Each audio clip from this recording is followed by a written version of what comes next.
ചാടിപ്പോയി എന്ന് പറഞ്ഞ പോലെ ഇവിടെ വന്ന് പെട്ടുപോയോ?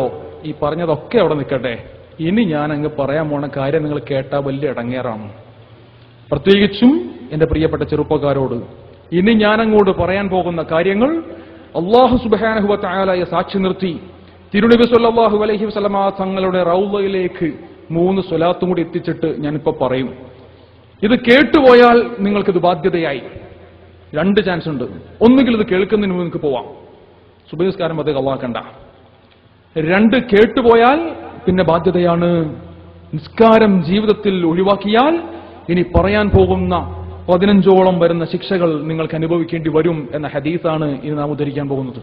നിർബന്ധ നിസ്കാരങ്ങൾ ജീവിതത്തിൽ പാലിച്ചില്ലെങ്കിൽ അവന് നൽകാൻ പോകുന്ന ശിക്ഷകൾ എണ്ണിപ്പടിക്കാൻ പോവാണ്. ഇത് കേട്ടിട്ടും ഇത്രയും ശിക്ഷകൾ എനിക്കുണ്ടല്ലോ റബ്ബേ എന്ന് മനസ്സിലാക്കിയിട്ടും ഒരുവൻ നിസ്കാരം ജീവിതത്തിൽ നിലനിർത്തുവാൻ തയ്യാറായില്ലെങ്കിൽ അവന്റെ കാര്യത്തിൽ അല്ലാഹു തീരുമാനമെടുത്തിട്ടുണ്ട് എന്നാണ് നമുക്ക് മനസ്സിലാക്കാനുള്ളത്.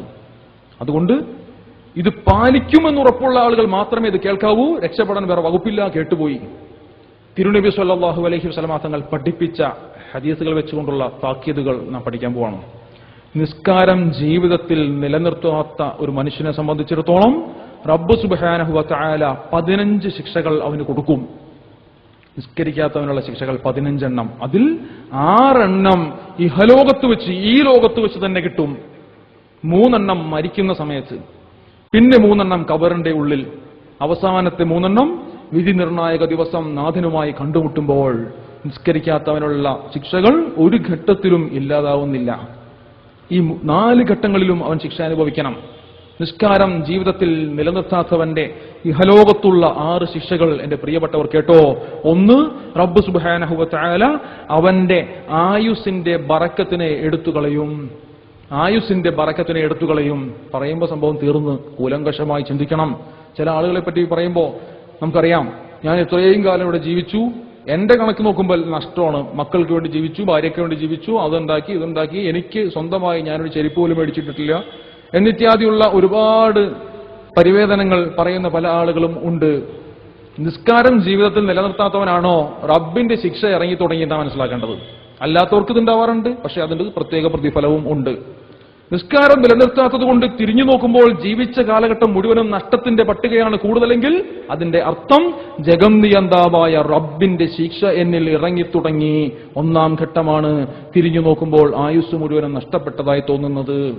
1ാമത്തെ ശിക്ഷ. ഇതിറങ്ങി തുടങ്ങിയെന്ന് കണ്ടാൽ ഉടനെ വകഞ്ഞുമാറി രക്ഷപ്പെട്ട് റബ്ബിലേക്ക് ഖേദിച്ചു മടങ്ങൽ നിർബന്ധമാണ്. ഇത് മനസ്സിലാക്കാൻ നമുക്ക് പറ്റണം. ഇത് പറ്റാൻ വേണ്ടിയിട്ടാണ് ഇവിടെ ഇരിക്കുന്നത്. 2, അല്ലാഹു സുബ്ഹാനഹു വ തആല അവന്റെ ദുആഇനെ സ്വീകരിക്കുന്നതല്ല. പ്രാർത്ഥനകൾക്ക് ഉത്തരമില്ല. എന്ത് ചോദിച്ചാലും അല്ലാഹു കൊടുക്കില്ല നിസ്കരിക്കാത്തവൻ. 3, അല്ലാഹു സുബ്ഹാനഹു വ തആല അവന്റെ മുഖത്തു നിന്നും സജ്ജനങ്ങളുടെ ലക്ഷണത്തെ എടുത്തു മാറ്റും. സജ്ജനങ്ങളുടെ ലക്ഷണം മുഖത്തോട്ട് നോക്കിക്കഴിഞ്ഞാൽ ഒരു സ്വാലിഹായ മനുഷ്യനാണ് എന്ന് തോന്നില്ല. ആ മുഖത്തോട്ട് നോക്കിയാൽ നമുക്കറിയാം, സ്വാലിഹീങ്ങൾ തമ്മിൽ പരസ്പരം കണ്ടാൽ മുഖത്തോട് മുഖം നോക്കുമ്പോൾ അറിയാം മദീനയിൽ നിന്നൊരു കണക്ഷനാ. അറിയാണ്ട് കയ്യങ്ക പിടിച്ചാൽ കെട്ടിപ്പിടിച്ചു പോകും. ഒരു സന്തോഷമാണ്. സ്വാലിഹീങ്ങൾക്ക് പരസ്പരം അറിയാൻ പറ്റും. സ്വാലിഹീങ്ങളിൽപ്പെട്ടൊരു മനുഷ്യനാണെന്ന് തോന്നാത്ത രീതിയിൽ ആ മുഖത്തു നിന്നും ആ പ്രകാശത്തെ അള്ളാഹു എടുത്തു മാറ്റുകയാണ്. കണ്ടാ പറയൂല. 4, he will be detested by all creatures on earth. ഭൂമിയിലുള്ള എല്ലാ ജീവജാലങ്ങളും അവനെ ശപിക്കും. ഭൂമിയിലുള്ള സകല ജീവജാലങ്ങളും അവനെ ശപിച്ചുകൊണ്ടിരിക്കും. ശാസ്ത്രീയമായി തെളിയിക്കാൻ പറ്റും.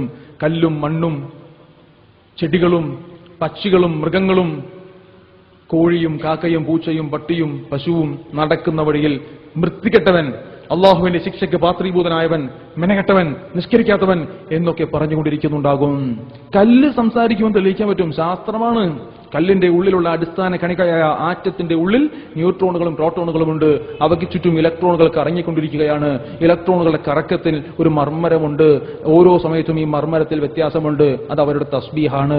നിസ്കരിക്കാത്തവൻ അടുത്തൂടി പോകുമ്പോൾ തസ്ബീഹിൽ വ്യത്യാസപ്പെടും. അത് നിർത്തിയിട്ട് അവർ പറയും റബ്ബിന്റെ ശിക്ഷയ്ക്ക് പാത്രീഭൂതനായവൻ, നിസ്കരിക്കാത്തവൻ, വൃത്തികെട്ടവൻ.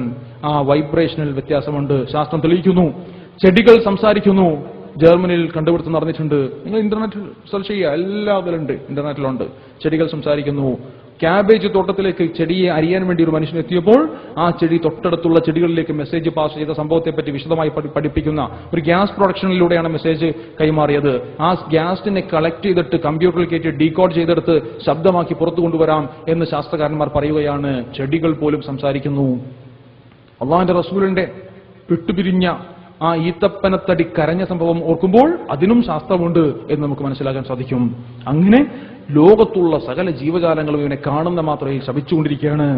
അഞ്ചാമത്തെ ശിക്ഷ എന്താ? അവന്റെ നല്ല പ്രവർത്തനങ്ങൾക്ക് ഒരു സവാബും കൊടുക്കുന്നതല്ല. അവൻ എന്തൊക്കെ നന്മ ചെയ്താലും നിസ്കരിക്കാത്തവനാണോ അവൻ ഒരു തരത്തിലുള്ള പ്രതിഫലവും ഇല്ല. യത്തീം മക്കളെ കെട്ടിക്കാൻ വേണ്ടിയിട്ട് കാശ് കൊടുത്തിട്ടുണ്ടാവും, പള്ളി പണിയാൻ കാശ് കൊടുത്തിട്ടുണ്ടാവും, പാവങ്ങളെ സഹായിച്ചിട്ടുണ്ടാവും, സ്വതക്ക കൊടുത്തിട്ടുണ്ടാവും.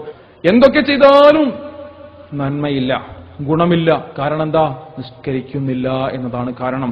എന്തിനേറെ പറയുന്നു, ഞാൻ വളരെ അടുത്ത് ഒരു പുതിയ വിഷയം പഠിക്കാൻ വേണ്ടി അവയവദാനത്തിന്റെ ഇസ്ലാമിക മാനം ഇതിനെപ്പറ്റി ഒന്ന് പഠിക്കാൻ വേണ്ടിയിട്ട് ഞാൻ ചില ഗ്രന്ഥങ്ങൾ പരതിയപ്പോൾ നിസ്കരിക്കാത്തവനാണെങ്കിൽ, നിസ്കാരം ഒഴിവാക്കിയവനാണെങ്കിൽ അങ്ങനെ പ്രത്യേകിച്ച് പ്രാധാന്യമൊന്നുമില്ല. ഏത് അവയവം വേണമെങ്കിൽ എടുത്തോളാൻ, അവന്റെ അവയവമൊക്കെ വേണമെങ്കിൽ എടുക്കാൻ.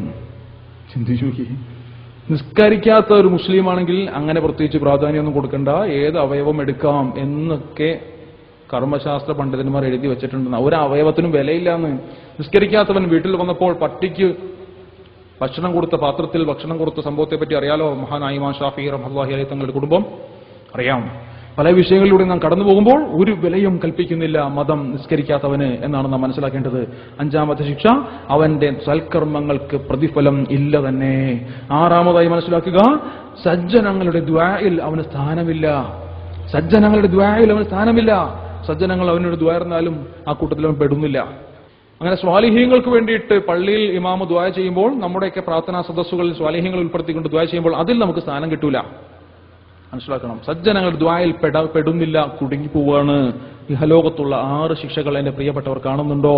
2 മരിക്കുന്ന സമയത്തുള്ള 3 ശിക്ഷകൾ. 1 അതിനിന്ദ്യനായി മരണപ്പെടും, അതിനിന്ദ്യനായി മരണപ്പെടും. 2 വിശന്നു മരിക്കും. 3 അതികഠിനമായ ദാഹത്താലായിരിക്കും അവൻ മരിക്കുക. അതികഠിനമായ ദാഹത്താലുള്ള മരണം. നിന്ദ്യനായി മരിക്കുക എന്ന് വെച്ചാൽ മരണത്തിന്റെ വേദന നാം കണ്ടു. അത് ഏറ്റവും എളുപ്പത്തിൽ ഞങ്ങൾ പിടിച്ച റൂഹാണ് നബിയെ, താങ്കളുടെ ശറഫാക്കപ്പെട്ട റൂഹ് എന്ന് മലക്കുകൾ പറഞ്ഞെങ്കിൽ, നിന്ദ്യനായിക്കൊണ്ട് ഒരു മനുഷ്യന്റെ റൂഹ് പിടിക്കുന്ന രംഗത്തെപ്പറ്റി എന്റെ പ്രിയപ്പെട്ടവർ ചിന്തിച്ചിട്ടുണ്ടോ? പിടിച്ചു വലിച്ചു കൊടഞ്ഞങ്ങ റൂഹങ്ങ് പുറത്തേക്ക് എടുക്കുകയാണ്, നിന്ദ്യനാക്കിക്കൊണ്ട് ചവിട്ടി മാറ്റല്ലേ. നിസ്കരിക്കാത്തവൻ അതിനിന്ദ്യനായി മരണപ്പെടും. അല്ലാഹു കാത്തുരക്ഷിക്കുമാറാവട്ടെ. 2 വിശന്നു മരിക്കും. 3 അതിഗൗരവമുള്ള വിഷയമാ. ദാഹിച്ചു വലഞ്ഞായിരിക്കും അവൻ മരിക്കുക. ഉപമയുണ്ട്, കടലുകളിലെ വെള്ളം കുടിച്ചാലും പറ്റാത്ത ദാഹം. ഉപമ കണ്ടോ? കടലുകളിലെ വെള്ളം കുടിച്ചാലും പറ്റാത്ത ദാഹം. എന്ത് ദാഹമായിരിക്കും അത്? ചിന്തിക്കണം. നിങ്ങൾക്കറിയാമോ ലോകത്തേക്ക് വെച്ച് ഏറ്റവും ഭീകരമായ മരണം എന്താണെന്ന്? ആർക്കെങ്കിലും പറയാമോ? ലോകത്തേക്ക് വെച്ച് ഏറ്റവും ഭീകരമായ മരണം എന്താ? ശാസ്ത്രം വിധിയെഴുതുന്നു. എന്താണത്? ക്ലൂ കിട്ടിയ പിന്നെ സംഭവങ്ങൾ ഇപ്പൊ ദാഹിച്ചു മരിക്കൽ. ശരിയാണ്. ഹൈഡ്രോഫോബിയ എന്ന കണ്ടീഷനെ പറ്റി കേട്ടിട്ടുണ്ടോ? പേപ്പട്ടി വിഷബാധയേറ്റുള്ള മരണമാണ് ഏറ്റവും ഭീകരമായ മരണമായിക്കൊണ്ട് ശാസ്ത്രം വിധിയെഴുതുന്നത്. എങ്ങനെയെന്നാൽ, പേപ്പട്ടി വിഷബാധയേറ്റ ഒരു മനുഷ്യന്റെ ലക്ഷണം എന്താ? വെള്ളം കണ്ടാൽ പേടിക്കും. നമ്മളൊക്കെ പണ്ടേ അറിയാവുന്ന സംഭവം. പേപ്പട്ടി വിഷബാധ ഉണ്ടെങ്കിൽ ഒരു ഗ്ലാസ് വെള്ളം ഇങ്ങനെ കാണിച്ചു കൊടുത്താൽ വെള്ളം കാണുമ്പോൾ പേടിക്കും. യഥാർത്ഥത്തിൽ എന്താ സംഭവം എന്നിട്ട് പ്രിയപ്പെട്ടവർക്ക് അറിയോ? പേപ്പട്ടി വിഷബാധ ഏറ്റാൽ റാബീസ് വൈറസ് അവന്റെ ശരീരത്തിൽ പ്രവേശിച്ചാൽ അത് സ്പൈനൽ ഫ്ലൂയിഡിലേക്ക്, നട്ടെല്ലിന്റെ ചുറ്റുമുള്ള വെള്ളം, നട്ടെല്ലൂത്തി വെള്ളമെടുക്കാന്ന് കേട്ടിട്ടില്ലേ, ആ വെള്ളത്തിലേക്ക് ഈ വൈറസ് അങ്ങ് ബാധിച്ചാൽ പിന്നെ അവന്റെ താടിയെല്ലും നാവും തൊണ്ടയുമായി ബന്ധപ്പെട്ട നെർവുകൾ, നാഡികൾ പണിമുടക്കുകയാണ്, തളർന്നു പോവാണ്. താടിയെല്ലും നാവും തൊണ്ടയുമായി ബന്ധപ്പെട്ട നെർവ്സ്, നാഡികൾ പണിമുടക്കുന്നു, തളർന്നു പോകുന്നു. പിന്നെ ആ മനുഷ്യന് വാ തുറക്കാൻ പറ്റില്ല, നാവനങ്ങില്ല, തൊണ്ട അനങ്ങില്ല, ഉമിനീര് പോലും ഇറക്കാൻ പറ്റില്ല. തൊണ്ട അനക്കാതെ ഉമിനീര് ഇറക്കാൻ പറ്റുന്ന ഒരു മനുഷ്യൻ ഈ കൂട്ടത്തിലുണ്ടോ? തൊണ്ട അനക്കാതെ ഉമിനീര് ഇറക്കാൻ പറ്റുമോ? ഉമിനീര് പോലും ഇറക്കാൻ പറ്റാതെ വിഷമിക്കുന്ന സാഹചര്യം. കാരണം എത്ര ദിവസം പറ്റും? കഠിനമായ ദാഹം തുടങ്ങും, വല്ലാത്ത ദാഹം തുടങ്ങും.